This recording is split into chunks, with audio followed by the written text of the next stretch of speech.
So good morning guys. तो चलिए start करते हैं आज के यानी कि 29 जुलाई के इंपॉर्टेंट करंट अफेयर्स को। देखिए हमारा पहला प्रश्न क्या है। अभी हाल ही में विश्व प्रकृति संरक्षण दिवस वर्ल्ड नेचर कंजर्वेशन डे कब मनाया गया? तो आंसर होगा 28 जुलाई को। तो हर साल 28 जुलाई को वर्ल्ड नेचर कंजर्वेशन डे के रूप में मनाया जाता है। तो प्राकृतिक संसाधनों की रक्षा के महत्व पर जागरूकता पैदा करने के लिए ये दिन मनाया जाता है। अच्छा, एक वर्ल्ड एनवायरनमेंट डे भी हम लोग मनाते हैं, जानते हो ना कब मनाते हैं? 5 जून को। अब इंपॉर्टेंट डे वाला क्वेश्चन है, आपको पता है जब भी इंपॉर्टेंट डे का क्वेश्चन आता है हम उस महीने के सारे इंपॉर्टेंट डेज को रिवाइज करते हैं। अब मैं चाहूंगा आप 2 मिनट के लिए वीडियो को पोस्ट करके कमेंट बॉक्स में जुलाई के जितने भी इंपॉर्टेंट डेज आपको याद हैं या जो हमने पढ़े हैं वो लिखने की कोशिश करें और फिर खुद से एनालिसिस करें कि कहाँ पे आप अटक रहे हो, कौन सा डे है जो आपको याद नहीं है। इस क्वेश्चन में आप लिखो, आगे एक और क्वेश्चन आएगा वहां मैं आपको रिवाइज कराऊंगा, ताकि अगर कहीं अटकोगे तो वहां पे उसे आप याद रख लेना। बढ़ते आगे। अब बताइए, विश्व एथलेटिक्स चैंपियनशिप 2022 में पदक तालिका में टॉप पे कौन सा देश रहा? तो आंसर होगा अमेरिका। तो वर्ल्ड एथलेटिक्स चैंपियनशिप 2022 जो अमेरिका का यूजीन और ओरेगन में हुआ, ये इस बार इसका 18वां संस्करण था। इसमें अमेरिका 13 गोल्ड, 9 सिल्वर और 11 ब्रोंज मेडल के साथ यानी कि टोटल 33 मेडल के साथ टॉप पे रहा। सेकंड पे इथियोपिया और थर्ड पे रहा जमैका। भारत की बात करें तो भारत ने केवल सिल्वर मेडल जीता था और इस तरह से भारत 33वें स्थान पर रहा, 33 नंबर पे। और वो सिल्वर किसने दिलाया था? नीरज चोपड़ा ने। देखो, वर्ल्ड एथलेटिक्स चैंपियनशिप, इससे आपको 3-4 प्रश्न याद रखने हैं कि 2022 वाला कौन सा संस्करण था? 18वां। कहाँ पे हुआ? अमेरिका में हुआ। इसमें भारत ने सिल्वर जीता है, एक ही मेडल जीता सिल्वर, और पदक तालिका में 33 नंबर पर रहा, टॉप पे अमेरिका रहा। और 2025 वाले वर्ल्ड एथलेटिक्स चैंपियनशिप कहाँ पे होंगे? तो वो होंगे टोक्यो जापान में। और 2023 में जो इसका संस्करण होगा वो कहाँ पे होगा? वो बुडापेस्ट में होगा। तो इतनी चीजें कम से कम आपको याद रखनी पड़ेंगी। हम बढ़ते आगे। चलो बताओ, कॉमनवेल्थ गेम्स 2022 के लिए पीवी सिंधु और किसे भारत का ध्वजवाहक फ्लैग बियरर नामित किया गया? तो आंसर होगा मनप्रीत सिंह। तो भारतीय पुरुष हॉकी टीम के कप्तान है मनप्रीत सिंह और जो हमारी शटलर है पीवी सिंधु। उनको कॉमनवेल्थ गेम्स 2022 के उद्घाटन समारोह में भारत का ध्वजवाहक के रूप में नामित किया गया है। आपको बता दें कि जो पीवी सिंधु है 2018 में जो कॉमनवेल्थ गेम्स हुए थे गोल्ड कोस्ट में, उसमें भी ये ध्वजवाहक रही थी। और अभी आप जानते हो टोक्यो ओलंपिक 2020 में उद्घाटन समारोह में फ्लैग बियरर रहे थे ये मनप्रीत सिंह, और इनके साथ कौन थी? एमसी मैरीकॉम थी जो कि बॉक्सर है। तो आपको बताया 2022 के कॉमनवेल्थ गेम्स ये कहाँ पे शुरू हो रहे हैं? बर्मिंघम यूके में, जिसका शुभंकर क्या है? Peri the bull. और याद रखना, इसमें पहली बार महिला क्रिकेट को शामिल किया जा रहा है। तो ये भी याद रखो, भारतीय महिला क्रिकेट टीम की कप्तान कौन चुनी गई? हरमनप्रीत कौर। और ये भी याद रखो कि 2022 वाले तो बर्मिंघम यूके में हो रहे हैं, 2026 वाले कहाँ पे होंगे? ऑस्ट्रेलिया के विक्टोरिया में होंगे। ये आपको एक्स्ट्रा पॉइंट्स याद रखने हैं। अच्छा, यहाँ पे पीवी सिंधु से आपको याद होगा, अभी कुछ दिन पहले ही हम लोगों ने पढ़ा था कि सिंगापुर ओपन सुपर 500 सीरीज का खिताब किसने जीता है? पीवी सिंधु ने जीता है। टोक्यो ओलंपिक में इन्होंने ब्रोंज मेडल जीता था और उससे पहले जो रियो ओलंपिक हुए थे 2016 में, उसमें इन्होंने सिल्वर जीता था। इस साल अभी इन्होंने सैयद मोदी इंडिया इंटरनेशनल में वुमेन्स सिंगल का टाइटल भी जीता था और अभी स्विस ओपन का खिताब जीतने वाली दूसरी भारतीय महिला शटलर भी बनी थी पीवी सिंधु। अच्छा, एक प्रश्न मैं आप लोगों से पूछूंगा। पीवी सिंधु के ऊपर एक बुक लिखी गई है जिसका नाम है shuttling to the top the story of PV Sindhu. इस बुक को किसने लिखा है ये आप लोग बताएंगे। बढ़ते आगे। अच्छा बताओ, जुलाई 2022 में किस देश में 300 सालों के बाद लूलो रोज नाम का सबसे बड़ा गुलाबी हीरा मिला है? तो आंसर होगा अंगोला। तो मध्य अफ्रीकी देश है अंगोला, जहां एक दुर्लभ शुद्ध गुलाबी हीरा मिला है जिसे 300 सालों के बाद खोजा गया सबसे बड़ा हीरा माना जा रहा है। ये 170 कैरेट का गुलाबी हीरा है और इसे द लूलो रोज नाम दिया गया। इसका वजन 34 ग्राम है। इसे अभी अंगोला के लूलो खदान में खोजा गया है। लूलो रोज ये एक टाइप 2A हीरा है, जिसका मतलब कि इसमें बहुत कम या कोई भी अशुद्धता नहीं है। कहाँ मिला? अंगोला में। अंगोला की कैपिटल होती है लुआंडा, करेंसी है अंगोलन क्वजा। आपको याद होगा पिछले साल बोत्सवाना में दुनिया का तीसरा सबसे बड़ा हीरा खोजा गया था और अभी ये अंगोला में मिला है। इसके स्टैटिक पॉइंट्स भी याद रखना, जैसे कि कैपिटल और करेंसी, क्योंकि ये देश न्यूज़ में है तो इसी तरह से कैपिटल करेंसी पे अगर प्रश्न बनता है तो वो ऐसे ही प्रश्न बनते हैं जो देश आपके न्यूज़ में रहते हैं, तो वो वही पूछता है। वो बढ़ते आगे।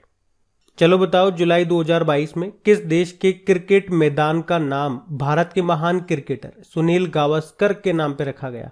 तो आंसर होगा इंग्लैंड। तो इंग्लैंड में लिसेस्टर क्रिकेट ग्राउंड का नाम भारत के महान क्रिकेटर सुनील गावस्कर के नाम पे रखा गया है। इसका नाम गावस्कर के नाम पर भारतीय क्रिकेट को एक निश्चित ऊंचाई तक ले जाने में उनके अपार योगदान को सम्मानित करने के लिए रखा गया। आपको बता दूं कि इसी तरह से अमेरिका में केंटकी इलाके में गावस्कर के नाम पर पहले से ही एक मैदान है और गावस्कर ये टेस्ट क्रिकेट में 10,000 रन बनाने वाले पहले क्रिकेटर थे। आपको याद होगा भी इंग्लैंड के बेन स्टोक्स ने ओडीआई से संन्यास ले लिया है, याद होगा वैसे आपको। अच्छा, मुझे तो ये बताओ, पंजाब का जो मोहाली हॉकी स्टेडियम है उसका नाम बदल के किसके नाम पे रखा गया? बलबीर सिंह सीनियर के नाम पे।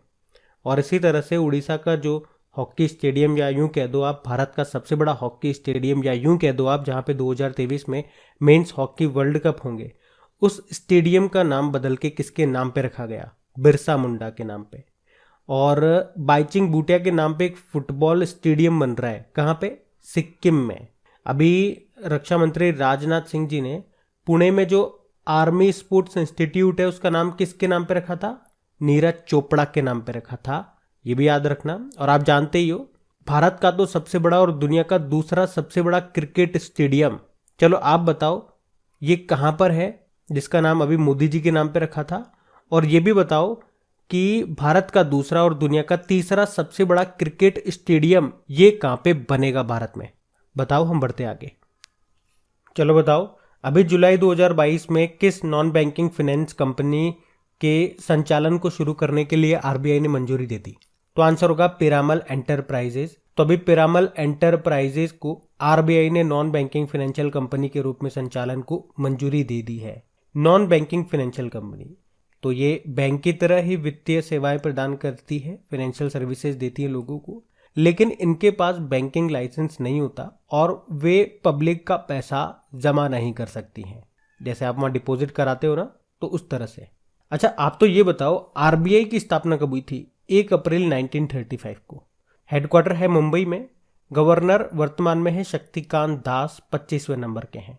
पहले ब्रिटिश गवर्नर अगर आपसे पूछें तो आंसर कर देना ऑसबॉर्न स्मिथ। पहले इंडियन गवर्नर पूछेंगे तो सीडी देशमुख आंसर होगा। आपको याद है अभी आरबीआई ने बैंकों की उपभोक्ता सेवाओं में सुधार के लिए किसकी अध्यक्षता में 6 सदस्यीय समिति का गठन किया था? तो आंसर होगा बीपी कानूनगो। अच्छा, ये बताओ, आरबीआई के अनुसार क्रेडिट और डेबिट कार्ड जारी करने के लिए नॉन बैंकिंग फाइनेंशियल कंपनी के पास मिनिमम कितने रुपए का फंड होना चाहिए? तो ये इंपॉर्टेंट क्वेश्चन रहेगा। आंसर होगा 100 करोड़ रुपए। और आरबीआई ने भी ई रूपी की सीमा को 10,000 रुपए से बढ़ा के 1 लाख रुपए कर दिया है। और अभी एशियन इंफ्रास्ट्रक्चर इन्वेस्टमेंट बैंक के उपाध्यक्ष कौन बने थे? तो आंसर होगा उर्जित पटेल बने थे। उर्जित पटेल ये आरबीआई के पूर्व गवर्नर थे और कुछ समय पहले इन्होंने एक बुक भी लिखी थी। बुक का नाम पता है आपको? Overdraft saving the Indian saver. और इनके एक और पूर्व गवर्नर थे जिनका नाम है बिमल जालान, उन्होंने भी एक बुक लिखी है जिसका नाम है द इंडिया स्टोरी। तो ये सब याद रखना। आप पढ़ते आगे। बताओ, अभी हाल ही में T20 इंटरनेशनल के इतिहास में सबसे तेज अर्धशतक बनाने वाले इंग्लिश क्रिकेटर कौन बन गए? तो आंसर होगा मोइन अली। तो इंग्लिश ऑलराउंडर मोइन अली ने साउथ अफ्रीका के खिलाफ 16 गेंदों में अर्धशतक लगाया है, जो T20 इंटरनेशनल के इतिहास में इंग्लैंड के किसी क्रिकेटर के द्वारा बनाया गया सबसे तेज अर्धशतक है। आपको बता दूं, इनसे पहले लियम लिविंगस्टन ये 17 गेंदों में T20 इंटरनेशनल में सबसे तेज अर्धशतक लगाने वाले इंग्लिश क्रिकेटर थे। अच्छा, तमीम इकबाल का नाम पता है आपको? T20 इंटरनेशनल में शतक लगाने वाले बांग्लादेश के एकमात्र बल्लेबाज हैं ये, लेकिन अभी T20 इंटरनेशनल से संन्यास की घोषणा कर दी इन्होंने। बाबर आजम पाकिस्तान के हैं ये। अभी अंतर्राष्ट्रीय क्रिकेट में सबसे तेज 10,000 रन बनाने वाले एशियाई बल्लेबाज बन गए, ये विराट कोहली का रिकॉर्ड तोड़ दिया। और मोहम्मद शामी वनडे में 150 विकेट लेने वाले सबसे तेज भारतीय गेंदबाज ये बने थे। तो ये ध्यान रखना। आप बढ़ते आगे। अच्छा बताओ, अभी हाल ही में दिनेश शाहरा फाउंडेशन ने किस क्षेत्र में उत्कृष्टता के लिए अपनी तरह का पहला दिनेश शाहरा लाइफ टाइम अवार्ड शुरू किया? तो आंसर होगा संगीत। तो दिनेश शाहरा फाउंडेशन ने संगीत में उत्कृष्टता के लिए अपनी तरह का पहला दिनेश शाहरा लाइफ टाइम अवार्ड शुरू किया है।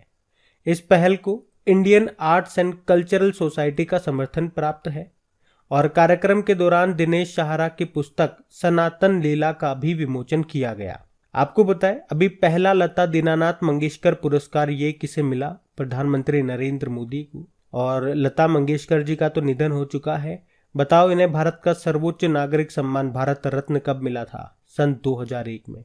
और दादा साहब फाल्के पुरस्कार कब मिला था? 1990 में।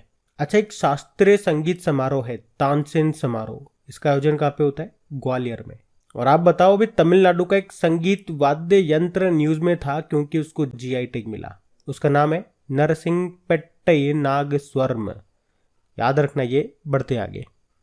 चलो बताओ, अभी हाल ही में विश्व हेपेटाइटिस दिवस कब मनाया गया? तो आंसर होगा 28 जुलाई को। तो याद रखना, हर साल 28 जुलाई को वर्ल्ड हेपेटाइटिस डे के रूप में मनाया जाता है। थीम क्या है इस बार की? I can't wait.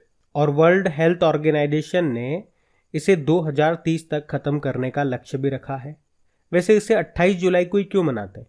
क्योंकि नोबेल पुरस्कार विजेता वैज्ञानिक डॉक्टर बारूक ब्लमबर्ग ने हेपेटाइटिस बी वायरस की खोज की थी।